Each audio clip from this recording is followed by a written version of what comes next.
Bring It, the Nerd Podcast. Hello and welcome to another Just Bring It podcast. Today we will talk about the last WWE show, a special show. It's Money in the Bank. It's from London. And who better could I talk to than to someone who was in London, I don't want to say perhaps any longer, the best indie commentator from Europe, Mr. Dave Bradshaw. Hi, Dave. Great to see you here. You're very kind. How are you? Yeah, I'm great. And you? Good. I'm tired. Very tired. It was a long weekend, but it was very memorable. It was one of those things where it was like, okay, yeah, this is, I mean, I always love wrestling, obviously, but like one of those weekends where you're like, man, yeah, what we do is, the industry we work in is pretty great. Like, so yeah, I was having one of those year days for wrestling in Europe, or? Yeah, I was just having one of those days yesterday. Like, yes, we're filming this on Monday, so Sunday, yesterday, the day after Money in the Bank, I was just having one of those days, just like recovering. But I was just kind of like, oh man, that was a weekend. That was something. Dave, these are the moments when you feel that you're not 20 anymore. Yes, that's true as well. Yeah. So it was. I mean, we were in. I'm sure we'll get into it, but my friend and I who went, we somehow managed to get tickets in one of the like corporate boxes. Oh, okay. So like, which was great. We had an amazing view and everything, but it was there's each box has its own bar, so like you can easily just walk from your seat 10 steps, and there's just get another beer, and we were allowed in there from like, I don't know, I think we got in there at 6 and the show didn't start till 8, so there was plenty of time to enjoy some beverages. That's good as well. Yeah, it is good until Sunday, and then you realize, like you say, you're not 20 anymore. That's what I was reminded of. Yeah, you were not just on Saturday in London, you were there on Friday too. How was the whole experience in London with the knowledge there is a big WWE Big 5 pay-per-view? Well, so Friday I was doing an indie show. There's a new company, I don't know, they're a year old now, called Riot Cabaret, who are doing really big things in London. They run in a big kind of theatre music venue called the Clapham Grand in sort of southwest London, and they've always until now run on Tuesdays. But because it was Money in the Bank weekend, they decided, we'll run on Friday because there'll be lots of fans in London. But when they announced their Friday show, they didn't at that point know that SmackDown was going to be also in London the same day. So suddenly, of course, they were terrified that they would, that no one would come to their show because everyone would be going to the O2. But they had their biggest house ever. So they did. Great. I don't know how many, several hundred fans. For the first time, they had to have sort of the upper balcony section open, and this one was a collaborative show. So it was Riot Cabaret with a company called Attack Pro Wrestling, who are based in Wales. So it was sort of the first half was matches from Attack, the second half was matches from Riot Cabaret. But it was incredible. It was like the best atmosphere that we've had because it had the most people. And it was like, wow, okay, there's plenty of appetite for wrestling beyond the 20,000 people who have gone to SmackDown. I guess there were a little bit more than the people going to SmackDown in London for Money in the Bank. Yeah, right. And I mean, obviously I work for Wrestle Talk now, as well as all my commentary stuff. And on Saturday, Wrestle Talk had a viewing party in a pub in East London, and that sold out. And I think there were several other viewing parties around London as well, which all did well. So yeah, I mean, the appetite for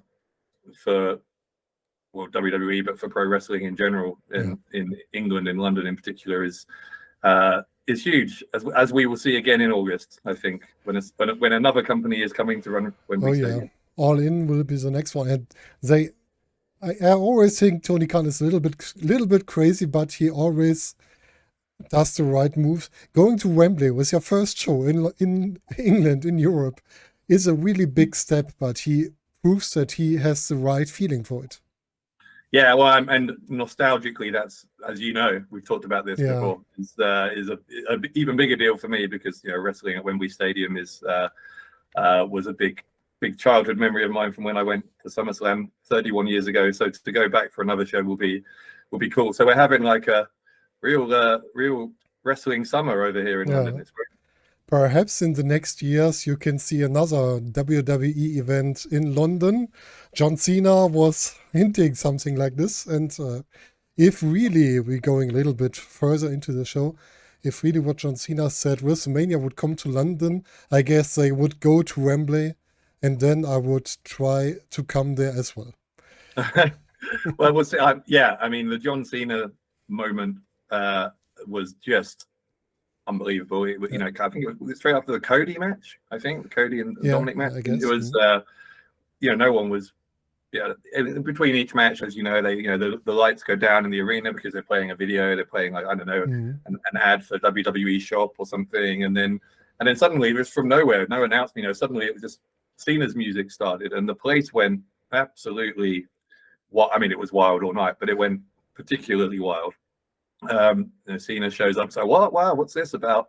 And then, as you heard, I don't know how well. I haven't watched the show back on TV yet, but so I don't know. But I would imagine you could probably get a sense of what the crowd noise was like when he brought up WrestleMania in London. But see, I still don't know. I'm still not sure whether that, because my immediate reaction to, I don't know what you think, but my immediate reaction to that was, well, if he's been allowed to say that live on pay-per-view, if he's even been allowed to bring up the possibility, then they must be seriously planning it, because otherwise, why would you tease it? Yes. I don't know, actually, because Triple H in the post-show press conference was sort of, not talking as though it was in any way a done deal. And I was like, surely they wouldn't just be saying that to get a pop for John Cena, but no, I don't think as well. I guess they have some plans in their bags for it. And if I remember it right, we watched it up on Saturday. Only the 2024 WrestleMania has announced place, and the 2027 one has an announced place. There are two in between that don't have. So there's a possibility. Yeah. And in answer to what you said, yes, Wembley is the obvious choice. I think there is also, and I'm saying this in a slightly biased way because this is the football club I support, but Tottenham Hotspur's stadium in North London, which is where the NFL has been doing some games. So the NFL, as you might know, has been bringing over regular season games since I think maybe 15 years now, quite a long time. To start with, it was just at Wembley. Now Tottenham have built a brand new stadium, and again, I'm biased, but it's an incredible stadium. Like it's state of the art modern stadium, and it's the second biggest. It's the biggest in London except for Wembley. So it could be there. That is another option. It could be the other one that would make sense and would be large enough in London is the National Rugby Stadium, Twickenham. So you would think Wembley, but there's a couple of other places. I would hate it to be at Arsenal Stadium, but it could be. That's slightly smaller, but it's still pretty big. So that's an option. So there's a few places it could be, but obviously Wembley for the same nostalgic SummerSlam related reasons would be the obvious choice. It could be a strategic choice as well, because if you say you go with WrestleMania to Wembley, perhaps you do 2 days again, and you have 2 days with 60,000 people on every day. You have double the amount of All In at the moment, and so they can have their record back. Yeah. That would make sense as well. So, but again, I don't really know why they. I'm still confused. I'm sure there's a story there that I just don't know, but I'm still confused why they didn't go to Wembley last year. Because it was literally to the same week at the 30-year anniversary of SummerSlam. Of course. To start with, I figured it was because the stadium in Cardiff has a roof. and Wembley Stadium doesn't. But I've heard it might be because basically Cardiff offered them more money or something. It could be possible. Yeah. So I don't know what the story is behind that, but it is strange that they didn't go to Wembley last year. So they're obviously not that well. Before All In was announced, they weren't particularly attached to going to Wembley. Maybe that's changed now. I don't know. I have a really crazy idea as well for the decision, or how to explain it or to show it to us. Imagine WrestleMania 2024, John Cena, Grayson Waller.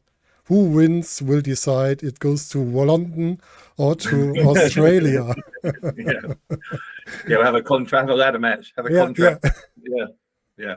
Has John Cena ever made a ladder match? Just a single one ladder match? I don't remember. He had a TLC match with Edge, I remember. Yeah, TLC, yes, of course, but not a ladder match where something was hanging above the ladder. I guess no time. And that was a title hanging above the ring. Okay. Kind of ladder match. I can't remember anymore. I mean, we're talking like 2006. Yeah, it's some time in the back, and you remember it better than me. A lot of better. It's my job now. I have to go and be on YouTube sometimes and try and remember things from. Yeah, I've seen it in some of the parts for known episodes of what is it called, Survival Series. Survival Series, yeah, it's our new. It's not even that new now, I guess, but it's a very popular series. And what's funny is I had about, because I don't know if you saw, but I was the champion briefly. So in May, I think, the May episode, which was we were doing every world heavyweight champion in reverse order. Yeah, I've seen it. From 2013 when it got retired to. So anyway, I won and I beat Adam Blompier, which is not easy to do because Adam Blompier is an encyclopedia of wrestling knowledge. And then annoyingly, I immediately lost it back again a month later when we did Money in the Bank. But I had maybe, it must have happened 4 or 5 times around the O2 on Saturday while we were just in the bars around before we went to our seats, where someone was like, "I saw you on Survival Series. I hope you take the title back from Adam." And I was like, I'll try. That's a really interesting show. It's funny to see you in there. Yeah, I would be out after 2 questions, I guess, but I can watch it. Well, not to ruin the secrets of the show, but sometimes we do. We guess what Tempest, the host, might go for, and then we do kind of study up. Why not? I would do as well. He legitimately doesn't tell us, but we kind of go, okay, it's June, so maybe he's going to do Money in the Bank. What's coming up next? What could be possible? Next could be SummerSlam again. It could be. They just recorded. I won't tell you what the subjects were, but they've just recorded the next one. I'm not on this one actually. Okay. But I can tell you I know why you are not in that one. And that one, they were afraid. Yeah, exactly. That's what I'm saying. But it was another highly dramatic episode, and I think it well, I don't know when this is going out, but it drops this week, first week of July. So by the time people see this, it's probably already out. But if you haven't seen it, go watch it. Yeah, go to Parts for Gnome. Really, really funny shows over there. Yeah, of course. So let's go back to the O2. Did you see the intro in the arena as well? The little James Bond intro they made for Money in the Bank? Oh, yeah. I saw all of that. I mean, the first thing I would say about the show and everything around it, because like I say, I was at my seat from 6 or 6:30, but we were, I don't know if you know the O2, if you've ever been there, but it's a big, like it's got a whole like load of like restaurants and bars all around like the perimeter of it, so it's like a big entertainment complex. The arena in the middle is just one part of it. So I was at the O2 around, in the complex from 3 or 4 in the afternoon, maybe 4. And there were parties going, like pre-game parties going on in different bars and all this kind of stuff. So there are wrestling fans everywhere, and the thing that struck me the most was that this LA Knight like craziness. There's this whole like people going, let me talk to you. Just every 5 seconds. And what it reminded me of was I was at WrestleMania 28 in Miami, which was 11 years ago now, right? And on that weekend, there was this new thing starting where everyone was starting to go, yes, about this guy who was, still a heel at the time, Daniel Bryan. But I remember thinking then, man, there's something going on with this guy. And this is, obviously, I haven't been to that many WWE shows in the years in between, but it was like, okay, this LA Knight thing is very much like that Daniel Bryan thing 11 years ago. So, of course, that's not to say that LA Knight's guaranteed to have the same incredible career that Daniel Bryan's had, but that's where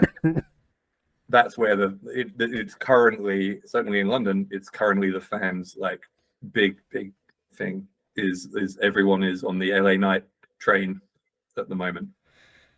Yeah, you could hear it at the show on the TV as well. They are totally behind him.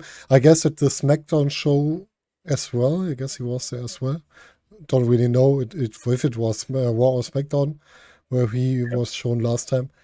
And yeah, I just read something, I guess 10 minutes before we started. Some former WWE champion, long time ago, has mentioned LA Knight is a rip-off of The Rock. What do you think about this? No, I don't think so at all. I think he's, I mean, if by that they mean that he's like a cool, charismatic guy with catchphrases, then I mean, yeah, but that's always been, like how you get over of course, a character in wrestling. I mean, I do think he has his voice actually sounds quite a lot like Dwayne Johnson's voice, but that's not his fault. No. So no, I think that's a little bit disrespectful to LA Knight to suggest he's some kind of like tribute act. I think he's doing great in his own right. What's interesting about him as well is that he's 42 or something like that. So he's actually starting kind of late, which I hope doesn't count against him. I've read some of the online reports. I don't know how accurate they are, that there's been some sort of resistance among the higher ups in WWE about doing stuff with him because of his age, and they don't want to invest a lot into him because his career might not last that long. But if you think about it, I mean, there's a lot of he's obviously in good shape. He could wrestle for another 6, 7, 8 years, of course. And if you think you couldn't last as long with him, you just have to use him now. Yeah, you can't and wait. I mean, you think about, pick like Stone Cold Steve Austin's career in WWE.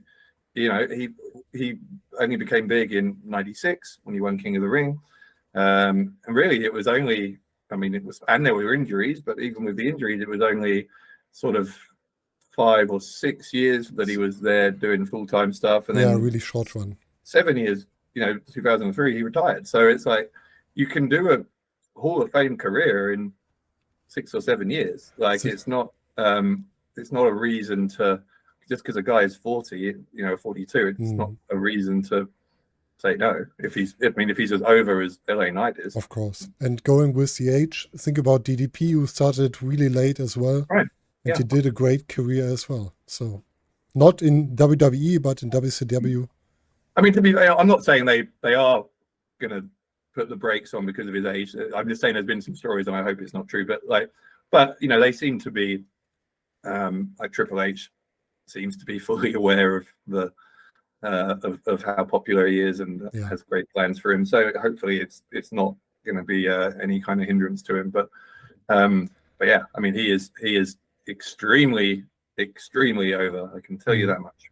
Yeah, like I said before, I just heard it on the TV, like they chanted his name when he was coming in, and there was someone in the first match, in the Money in the Bank ladder match, that was as unliked,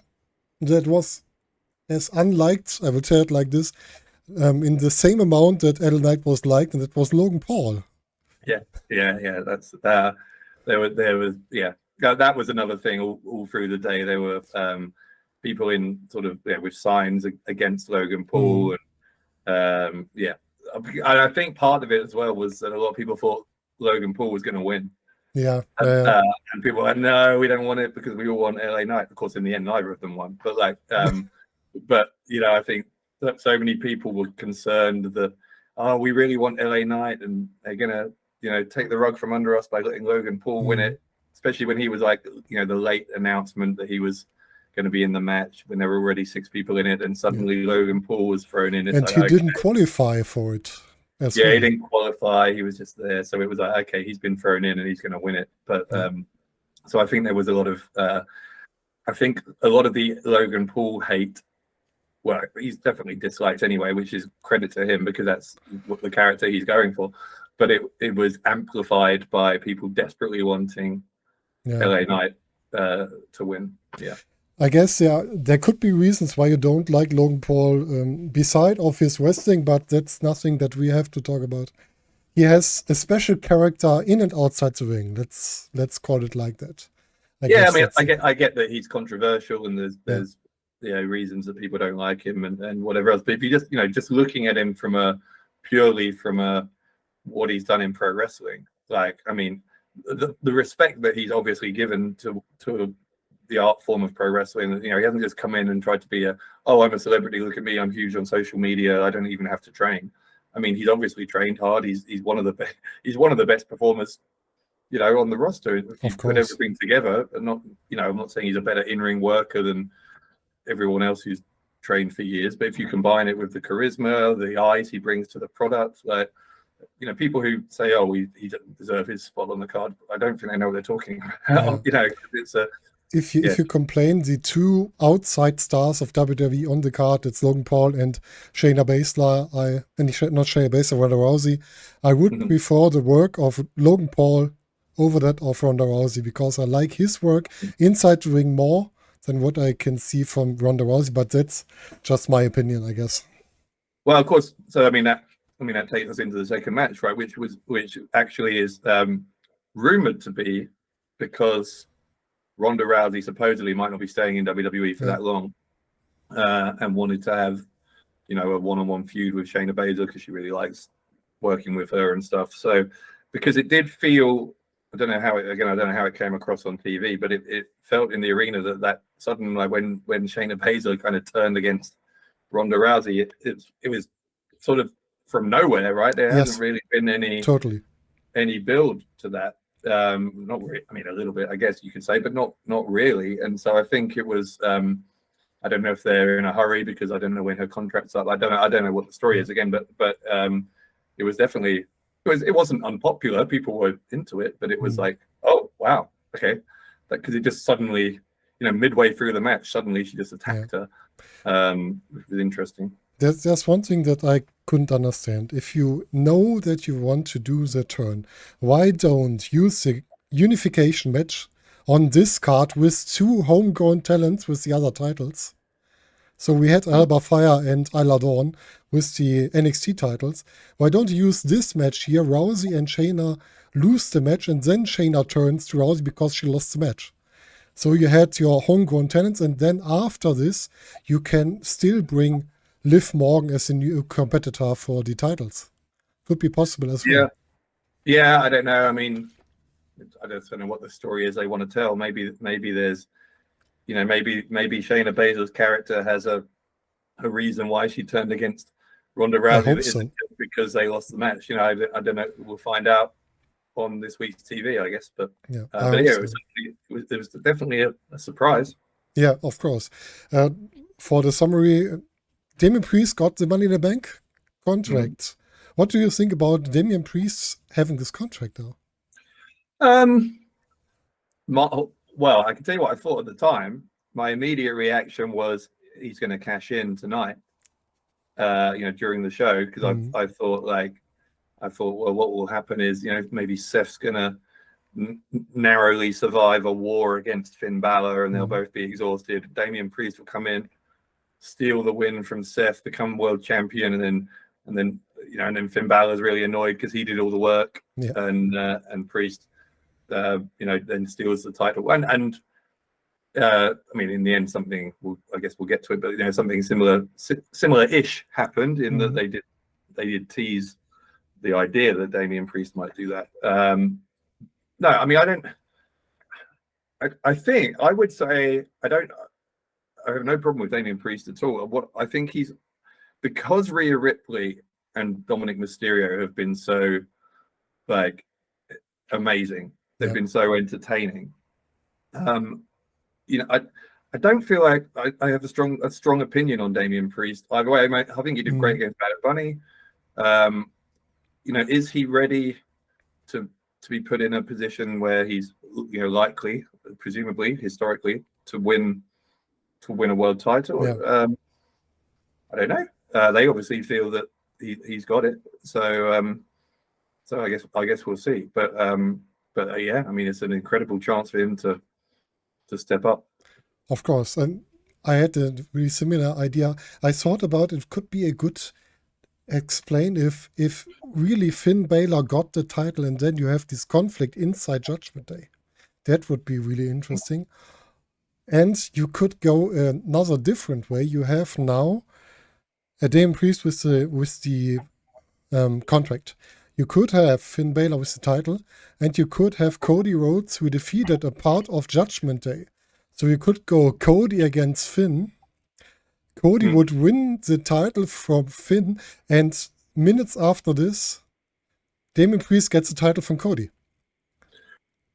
Yeah, you could do that. I mean, I think we learned from Cody at the press conference after the show which a lot of people had said anyway, but it was sort of confirmed by what he said that his whole finishing the story, he wouldn't count winning the new world heavyweight title as finishing the story, because the story is winning that one title that no one in his family's ever won. And actually, if you count the world heavyweight title as being from the lineage of the WCW title, then obviously Dusty won that one. So I think his story is intended to be the Roman Reigns title. Yes, of course. And because of that, I would suggest they probably wouldn't put him in the world heavyweight title picture anytime between now and WrestleMania for that reason, right? Because otherwise if he won that title,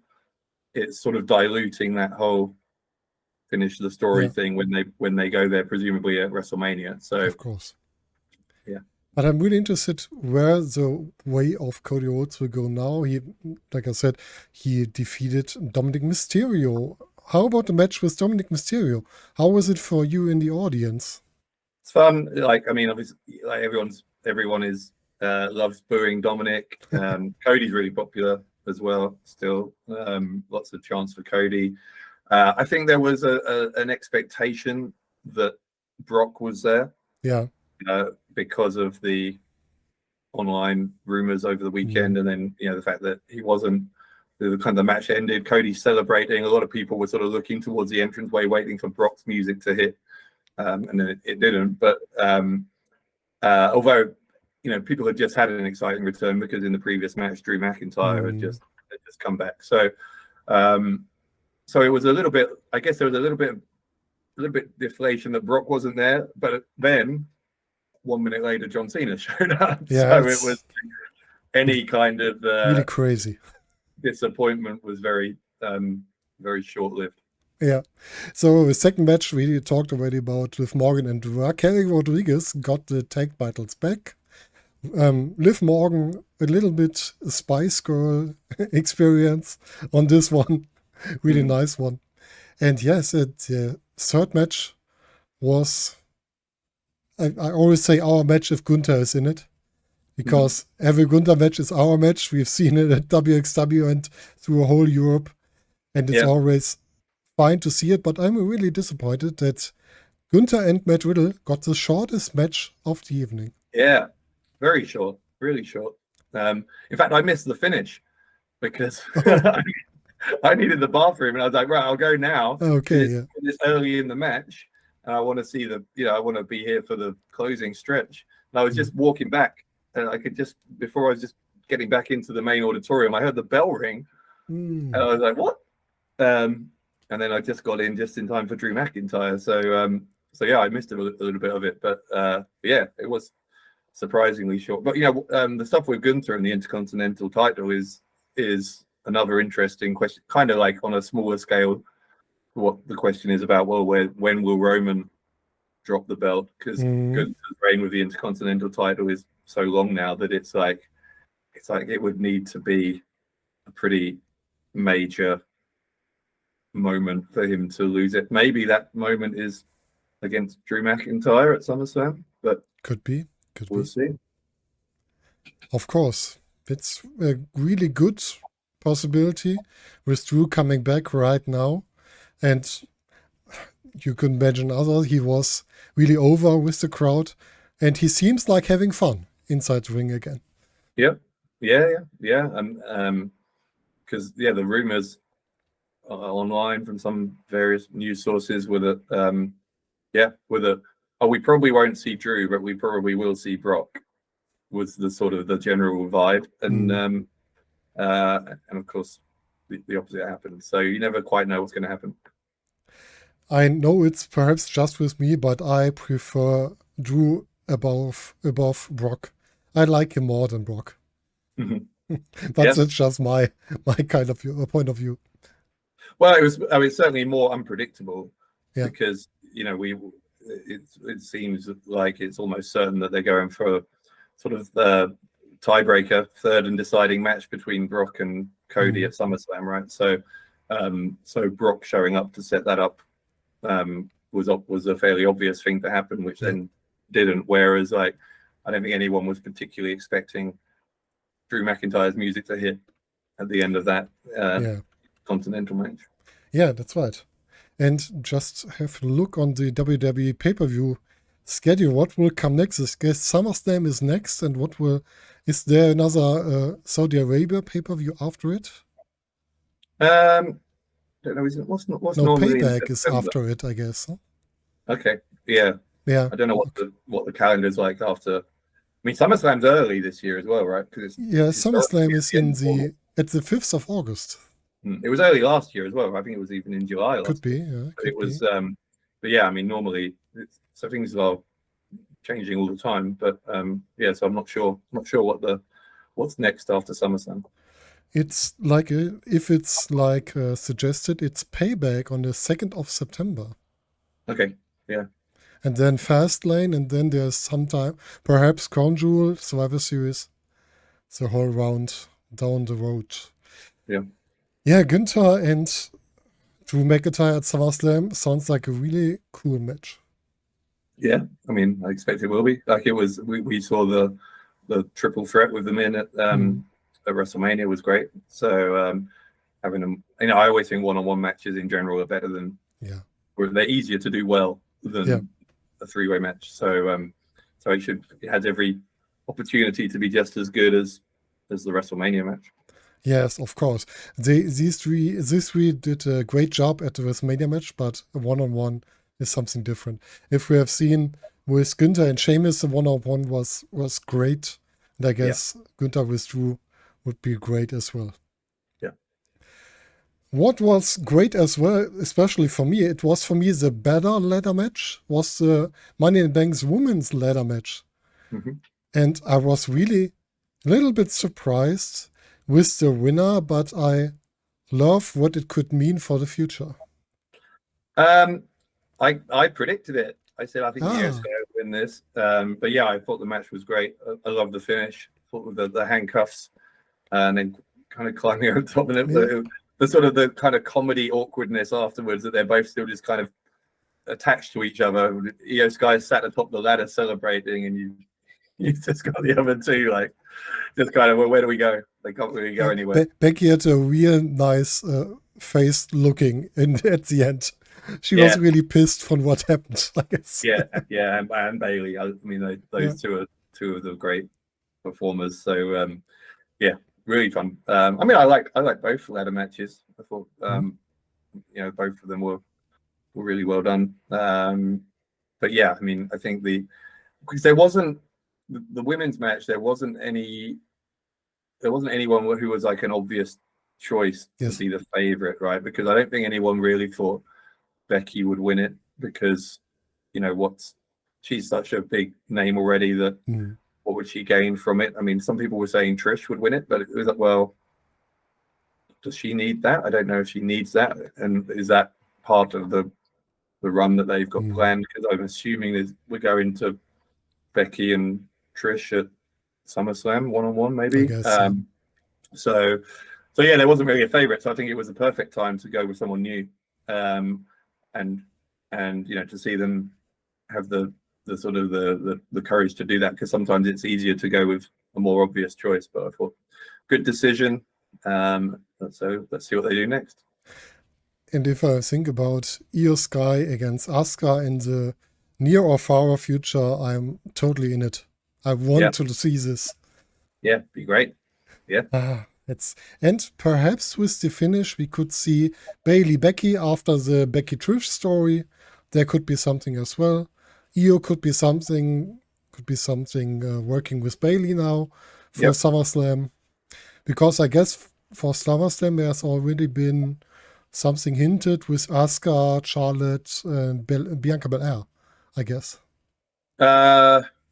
Yeah, possibly. I mean, we'll see, I guess, right? Yes, we will see where it's going, but it could be possible.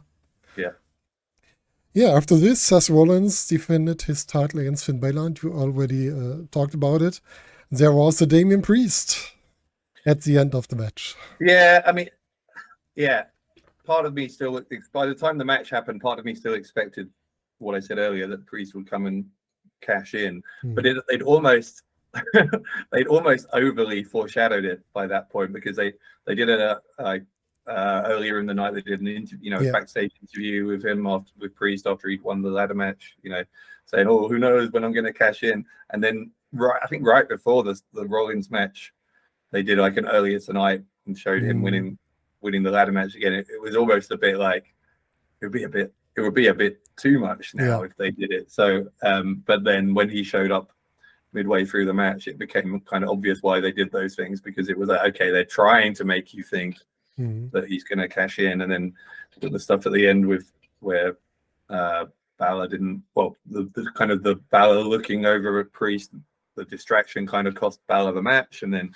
Balor stopping Priest getting in the ring to cash in was really good storytelling. So we'll see where that goes. Because I was trying to map out what I think the plan must be for SummerSlam, as you do when the previous show finishes. You're like, okay, so I'm guessing they're doing this and this and this. One of the things I'm not sure is what they're doing with Rollins. Yeah. I don't know as well. Yeah. It's difficult at the moment. Again, I'm guessing, by the time this goes out, maybe Raw will have happened, and maybe there'll be a clearer idea. But as we're filming this, I'm not sure where that would go, but we'll see. Yeah. What could be possible? Could it be Finn telling Rollins, you haven't beat me on your own? Could it be something like this? Priest won't go for a singles match with the briefcase. No, I don't know if they would go to Rollins and Balor again the second time, because I'm not sure if that was like a hot enough feud that it demands a rematch. No, not really. The idea was good with the look back on their past, but I guess it doesn't get enough attention, enough energy into the match. I agree. I think that having that callback to years ago with the Universal title and all that kind of stuff was really good. But yeah, I'm not sure there's enough unfinished business between Rollins and Balor coming out of Money in the Bank to make another month's worth of television. Whereas, really the story there actually is Balor and Priest, right? So, but what I really like is that they give the Judgment Day more of a story. Yeah, and I think Balor and Priest having a story is really good, because, like we said, Rhea Ripley and Dominic Mysterio are so good that they can kind of end up taking the whole spotlight if you're not careful. So to give a bit more intrigue with what the other two are doing, I think is a really good idea. Yeah. And I want to see more Rhea Ripley on such events. I hope she will be on SummerSlam with a great match because she really does make great matches if she's on the cards. Was she? I'm not aware. Was she injured? I'm not sure. I don't know. Yeah. I haven't heard anything about it.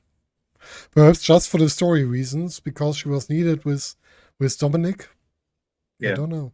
Yeah, maybe. I mean, it was a long show anyway. There wasn't really room for another. What was it? Nearly 4 hours, I guess. Yeah. So it was. Yeah, it was. Which just from a how am I getting home kind of perspective was okay. a little bit like, oh man, because you get out and then everyone is lining up to get the underground, and then oh my god, my last train's at like 1 a.m. Otherwise I'd have to get like an Uber, which would cost me like £80 or something to get home. So I was like, okay, please let me get there. But yeah, I have one more question for you on the Money in the Bank ladder matches.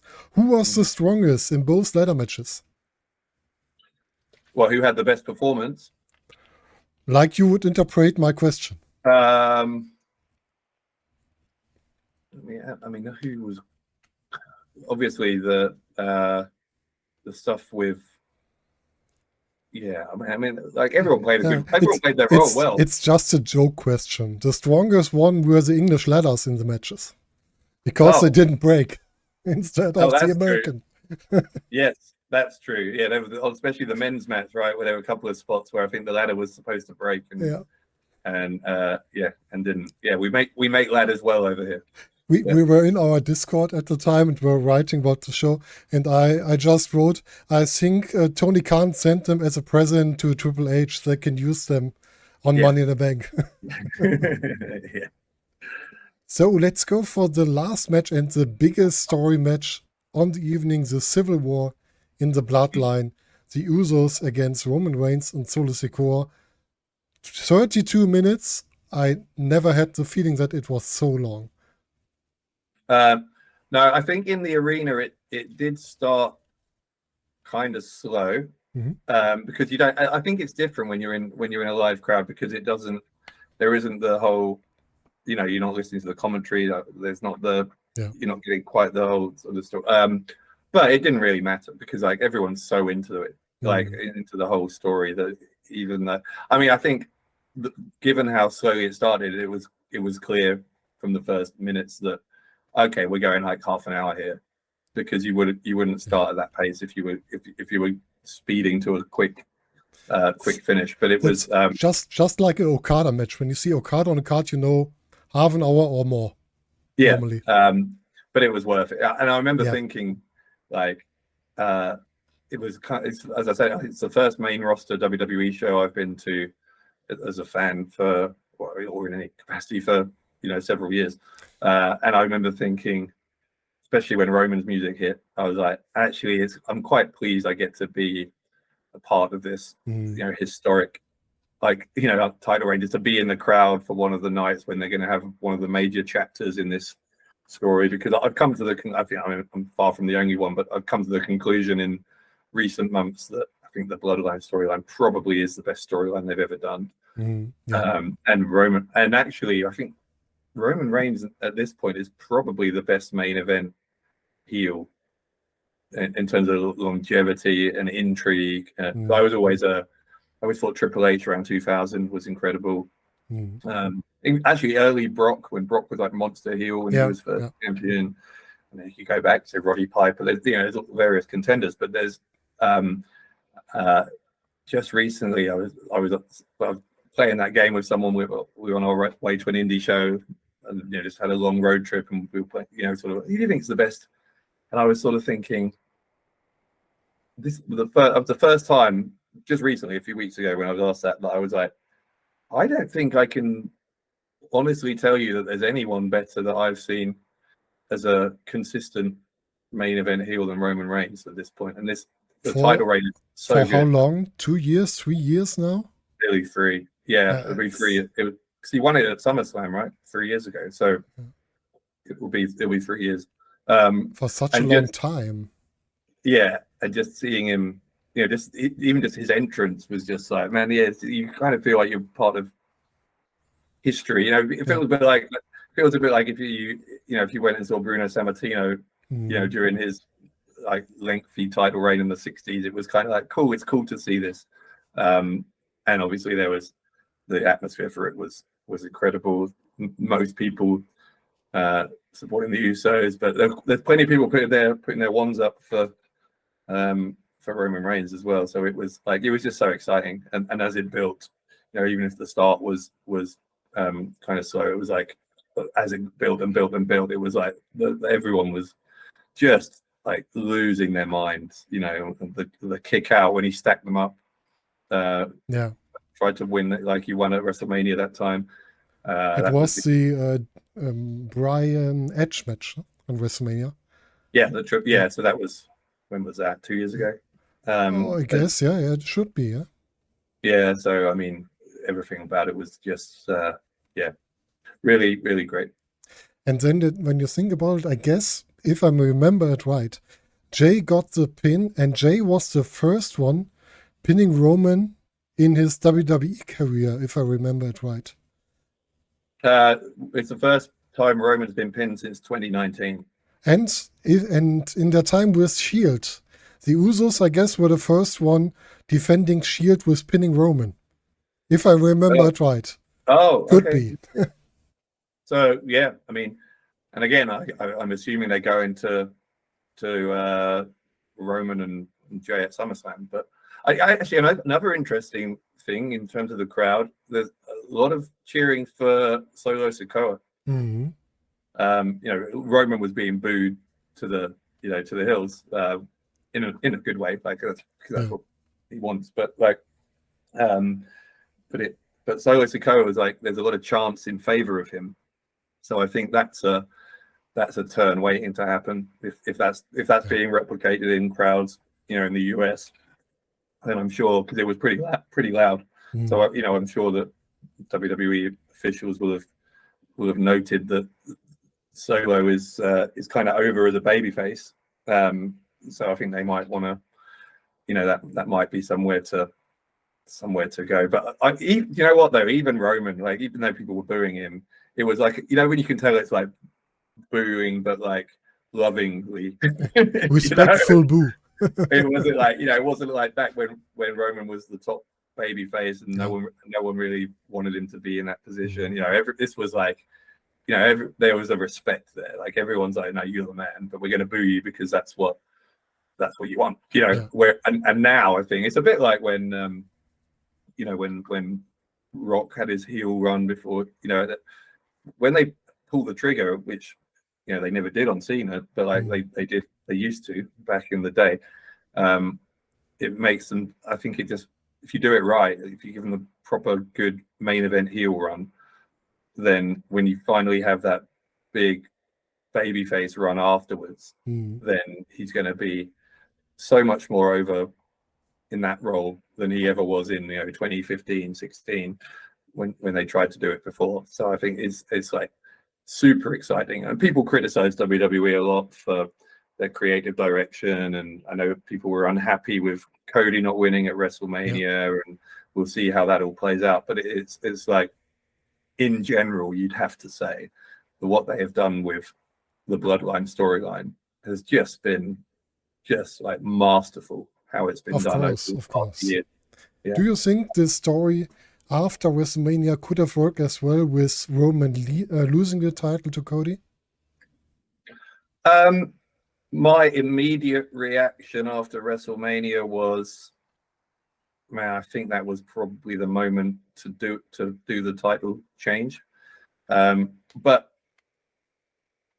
again, afterwards, the press conference after WrestleMania, Triple H basically, so I'm paraphrasing, but what he basically said was, well, if I thought I didn't have a better way to end the story, then I would have done it there. But the story goes on, and he obviously has something in mind.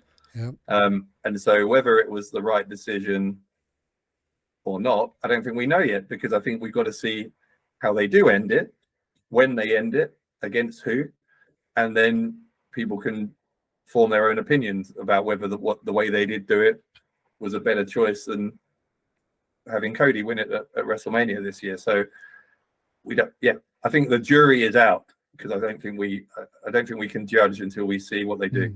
Of course. I guess in the end, the story will be Roman losing the title after he has no more company. Olaf left him, and then he will lose the title, not before that. Yeah, I mean, again, the rumor is that they're going all the way to WrestleMania, and that it'll be a rematch against Cody. Presumably, Cody then wins it the second time of asking, but we all assumed he was going to win it first time. So I don't know. I mean, there is a part of me, and I'm sure I'm not the only person who's wondered this either, that thinks, are they going to try and go 8 years? Are they going to try and beat Sammartino? I don't think so. That's too long in the actual time. I mean, you would think probably not, but we're already 3 years in. We're nearly halfway. So who knows? But do we want Cody as the next champion, or do we just want now the best intercontinental champion of the last years, Gunther, to dethrone Roman Reigns? I'm sure that's what you want. I would love it. I would love it. I mean, that's another question about whether, that's another part of the question about whether it was the right decision to not give it to Cody this year, because Cody was definitely super hot going into WrestleMania this year.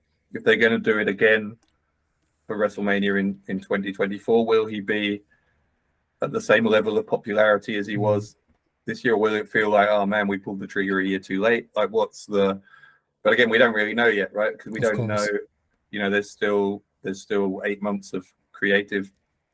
But in the Bloodline story, I have a good feeling that there will be a good way to explain it. And that is what WWE has reached in the last 3 years. You have the feeling that they will find a good way to explain it to us how this way will go on. Yeah, I mean, that was one of the things I thought after WrestleMania as well, was like a lot of people was like super angry, like there was some of the guys who work at WrestleTalk were furious the next day, like they were so angry, and I was like, yeah, maybe you'll turn out to be right, but I think given how well they have told this story up until now, they've earned the right, for us to go, okay, let's trust them. And see where it's going, because maybe Triple H is right. Maybe he does have a better way to end it. So they've earned that kind of credit with the Bloodline story, if you know what I mean. Where it's like, you know what, you've done this really well up till now. So if you say there's a direction that you want to go in, then I'm interested to see. Yeah, give us more of this and explain us. It's just a story, and that's a long time. This was the problem of WWE, telling stories. And this is one of perhaps the best story of the last 10 years, I guess. Yeah, at least.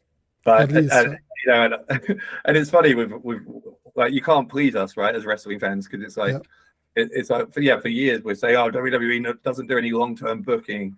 They don't tell long-term stories, and so when they extend the story for another long period of time by not having it finish at WrestleMania, not having Cody win it, but then we're all like, we wanted the title change. It's like, well, hang on, you can't have it both ways. Do you want the long-term storytelling, or do you want that immediate gratification? So we'll see. But you always get what you want from wrestling fans. You want the emotion.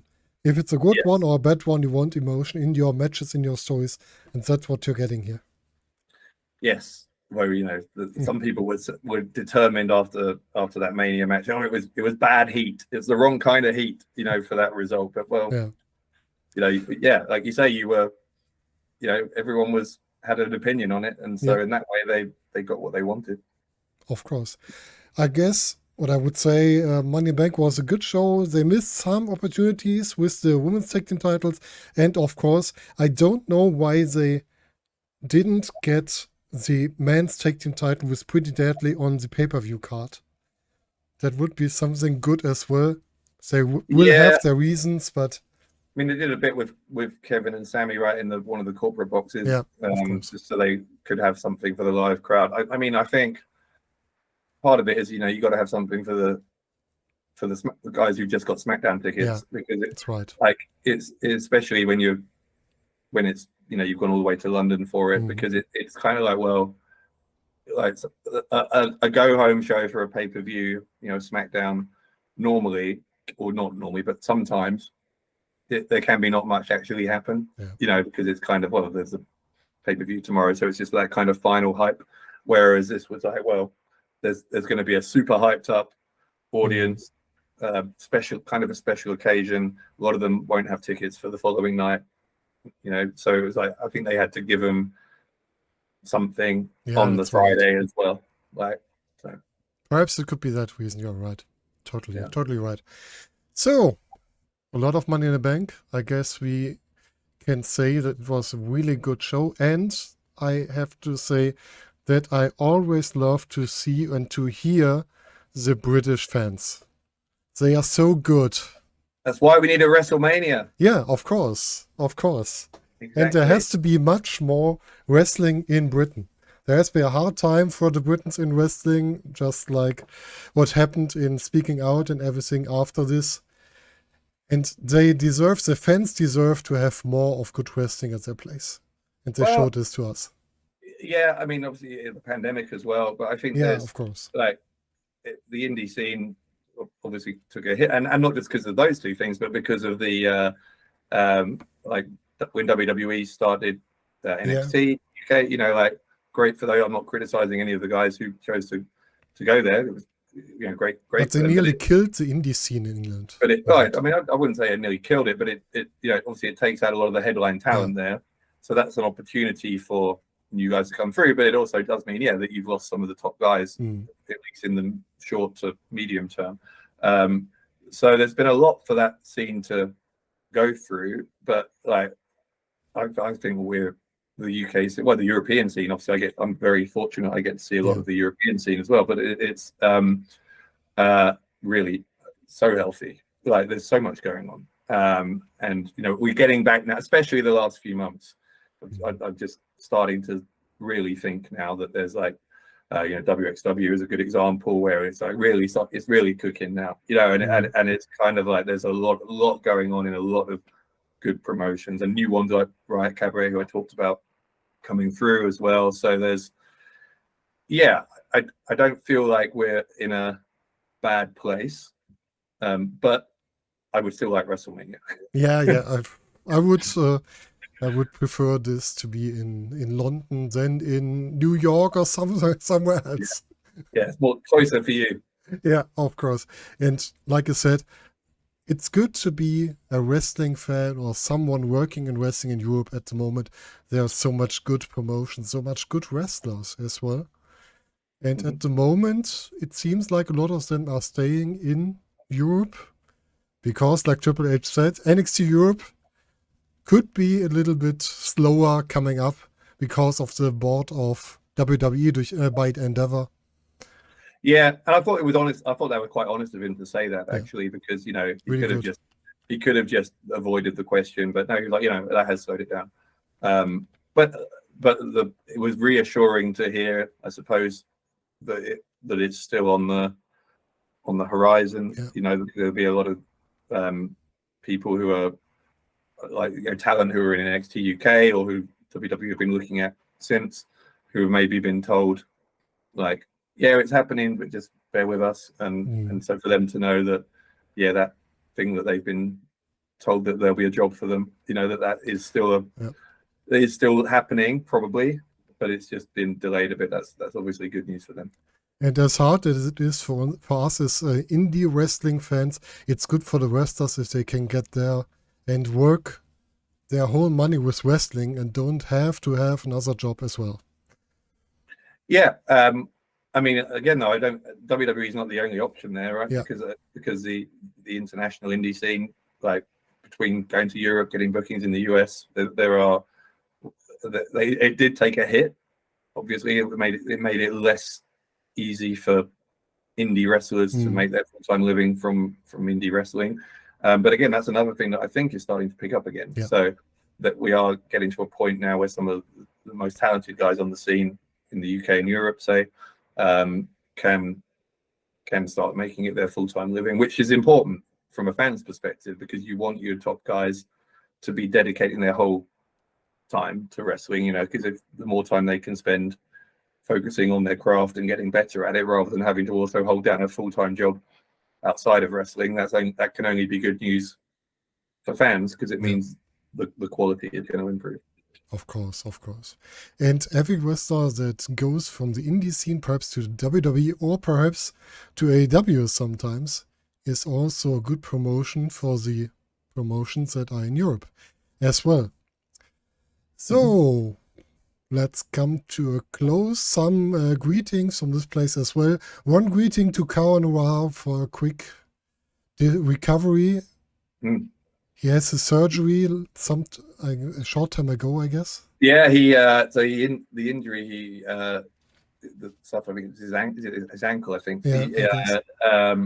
He suffered. He was in a cage match, a main event against Spike Trivet, another really great story, by the way. People talk about good storytelling in wrestling, and that was reaching its kind of climax in this big cage match, in a match in progress. And I spoke to Cara Noir a few weeks afterwards, and he was saying, well, it happened like fairly early or midway through the match, so he was kind of like working on a broken ankle for the last like 10 minutes of that match and still got through it. So he's such a great creative mind, as well as great in ring. So I mean, I really hope that it's, because he has described it as potentially career threatening, so he does need that rehab. Obviously we have a healthcare system over here, so you can get I assume you can get, I don't know, I'm assuming you can get the actual operation itself on the National Health Service, but I'm not, as I say, I don't know 100% if that's true, but certainly the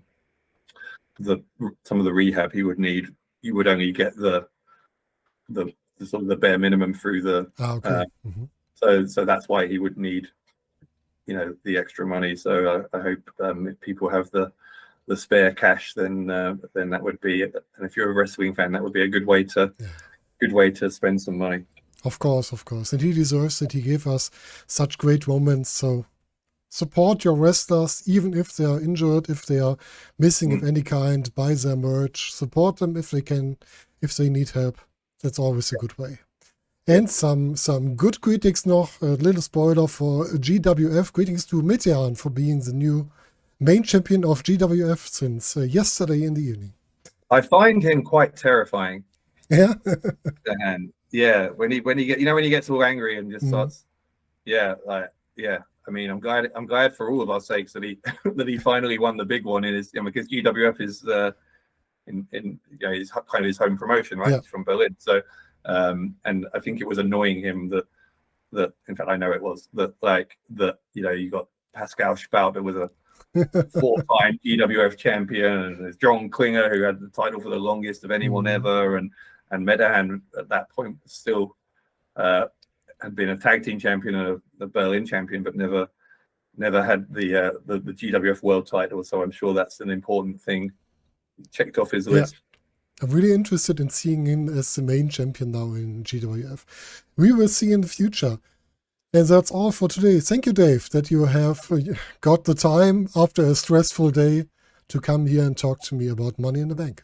It's only stressful because I'm still recovering from an epic wrestling weekend. And as you say, neither you or I are 20 anymore.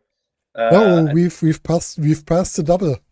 Yes, and so here we are on Monday, and I'm still not quite 100% from a couple of busy wrestling nights on Friday and Saturday. So, when is the next show where you have to be on board?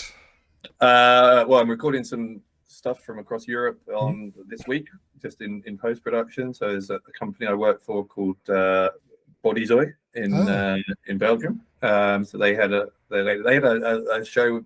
Joey Janela. As part of his summer vacation tour, come and did a show with them. So I'm commentating. That happened last week, so I'm commentating that soon. I've still got some GWF to commentate, and then my next live show. There's a great company I work for over in the southwest of England called Pro Wrestling Chaos, which is I heard of them. Yeah, they're owned by Flash Morgan Webster. Oh, okay. And Wild Boar, so two of the big names over here on the UK scene. Really great promotion. Like, there's so much fun to work for. So everyone's so chilled and just really nice, and great crowds there as well. So I'm there on August the 5th, and then I've got another one in. And there's this one. I do a company called Phenomenal Elite Wrestling. They're based in Stratford-upon-Avon, which is Shakespeare's hometown. And there's this. I won't swear, but there's a guy there who I don't like very much, called Ryan Taylor, who is a TikTok guy. He's a bit like Logan Paul, but not as successful. And he's been mouthing off for several months about how he thinks he can do a better job than me on commentary. And I said, well, I think it would be the only job you've ever actually had. So me and him are going to have a few words. I was absent at the last show because I was double booked. I couldn't be there, and in my absence, he managed to kick my commentary partner below the belt, and said it was a message for me. So I won't be kicked. I'm not a fighter. I'm not going to be hitting anyone, but I will have some things to say back to him, I'm sure, on July 15th. But sometimes you can hurt people a lot more with your words than with your fists. Exactly. That's what I'll plan to do. But I know you are a really nice guy, and you will only do this for really good reason, like you told us at the moment. Oh yeah. But this guy Ryan is not a nice guy, and so he's going to get what's coming to him. So he deserves it. Okay, that's fine. Dave, thank you for being here, and hope to see you soon. Yes, thank you for having me.